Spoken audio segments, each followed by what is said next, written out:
ये कहानी वहीं से शुरू होती है जहां पिछली खत्म हुई थी। हमने देखा था कि लिन कहता है कि आप पहले ऑर्डर दे दो। जी लिन से पूछती है कि कौन सा ऑर्डर।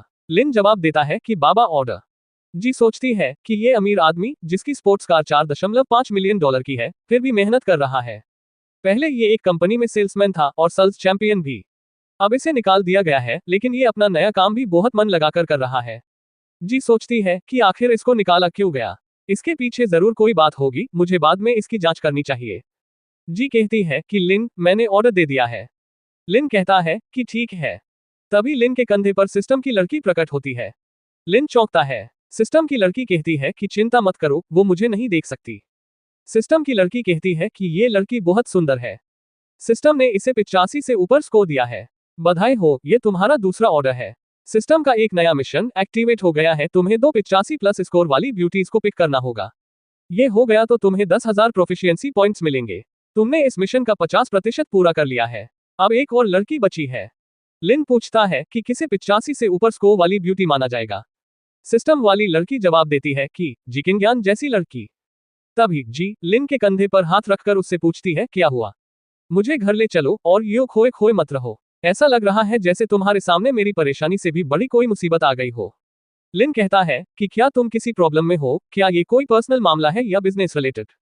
जी कहती है कि ये मेरी कंपनी का मामला है। हमारी कंपनी एक प्रेस कॉन्फ्रेंस करने जा रही है लेकिन हमें जगह नहीं मिल रही। शहर के सारे 5 स्टार होटल पहले से बुक हो चुके हैं। मुझे समझ नहीं आ रहा कि प्रेस कॉन्फ्रेंस कहाँ रखूं। लिन कहता है कि तुम पेनिनसुला ग्रैंड होटल ट्राई कर सकती हो।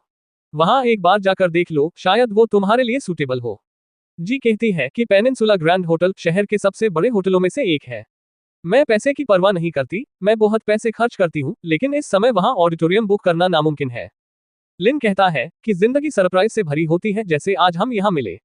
क्या पता अगर तुम वहां ट्राई करो तो तुम्हें भी कोई सरप्राइज मिल जाए। जी मुस्कुराते हुए कहती है कि तुम्हारा आइडिया अच्छा है, चलो जैसा तुम कहते हो वैसा करते हैं। चलो पेनिनसुला ग्रैंड होटल चलते हैं और चेक करते हैं।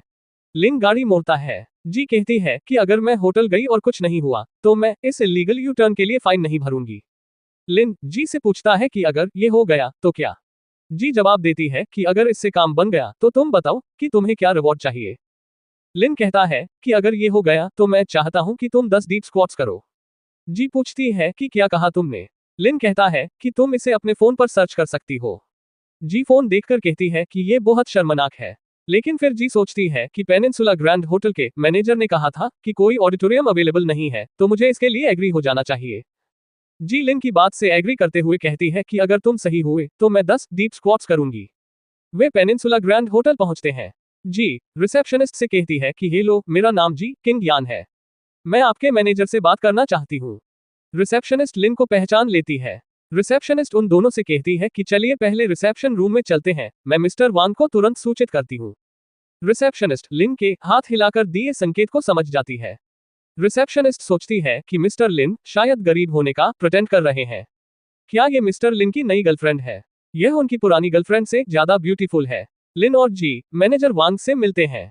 मैनेजर वांग कहता है कि आपका स्वागत है हमारे ग्रैंड पेनिनसुला होटल में।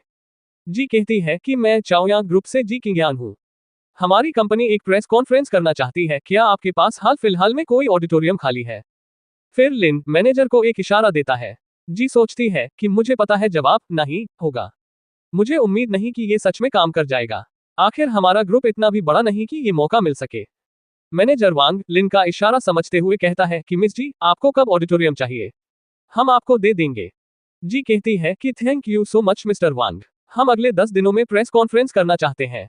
मैनेजर वांग कहता है कि कोई दिक्कत नहीं, मैं तुरंत इंतजाम करूंगा और आपकी पूरी मदद करूंगा मिस जी। इसके बाद में कार में बैठते हुए जी कहती है कि लिन थैंक यू, तुम सच में सही निकले।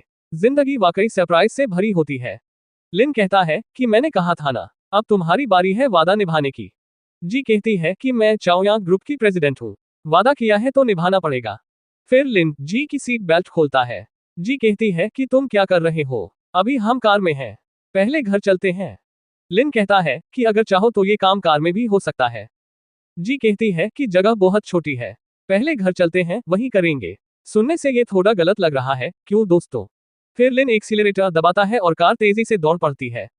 जी सोचती है कि क्या ये इतनी तेज गाड़ी चला रहा है ताकि लिन मुझे जल्दी स्क्वाट करता देख सके। वे पहुंचते हैं युनशुई विला यानी जी का घर। घर पहुंचकर जी कहती है कि क्या तुम अभी मुझे स्क्वाट करते देखना चाहते हो? लिन कहता है कि हाँ, जल्दी करो, मुझे और काम भी है। जी शर्माते हुए कहती है कि मैंने ये पहले कभी नहीं किया। अगर ठीक से न कर पाए तो शिकायत मत करना। लिन कहता है कि चिंता मत करो। फिर जी पोजीशन ठीक करती है और एक डीप स्क्वाट करती है। लिन की नाक से खून निकलने लगता है, वो आनंद में डूब जाता है। जैसे ही एक स्क्वाट पूरा होता है, उस कमरे का दरवाजा खुलता है और एक आदमी कमरे में आता है। आदमी कहता है कि तुम लोग क्या कर रहे हो? वो देखता है लिन बैठा है और जी अजीब पोज में खड़ी है। तो आज की कहानी यहीं पर खत्म होती है, जहां जी के पापा कमरे में आकर सब कुछ उल्टा समझ लेते हैं। आगे क्या होगा? क्या ये रिश्ता बनेगा या बिगड़ेगा? जानने के लिए चैनल को सब्सक्राइब जरूर कर लेना और अगर वीडियो पसंद आए हो तो लाइक ठोक दो। मिलते हैं अगली वीडियो में। धन्यवाद।